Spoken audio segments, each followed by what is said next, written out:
Hello everyone, welcome back to the channel. In this video, I'm going to create a quick in-depth comparison review about these two AI note-taking platform, which is Sembly and Notejoy. So let's get started with a quick analysis. Sembly is focused on turning meeting into clear, searchable note. It records and transcribes conversation from Zoom, Google Meet, and Microsoft Teams. Then use AI to summarize and highlight tasks and decisions. It's best for professionals who attend a lot of virtual meetings and want those sections turned into a searchable summaries. It connects well with project tools like Trello and CRMs like Salesforce, but it's most useful during after meetings and not as an all-day note-taking tools. Another and Notejoy, on the other hand, is built for teams that want fast, organized note collaboration.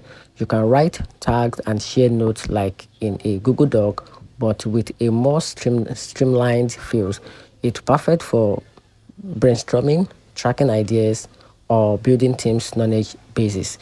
With its lack deep in AI meetings transcription like Assembly, it has a strong search and markdown support and also interface with make it feel more like a slick for Note.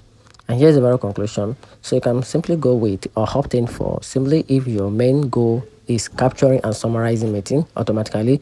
On the other hand, you can choose Notejoy if you want a clean, collaborative space for Teams notes and everyday writing about depending on meeting recording. And that's it. So let me know in the comment section what you think about this AI platform. Thanks.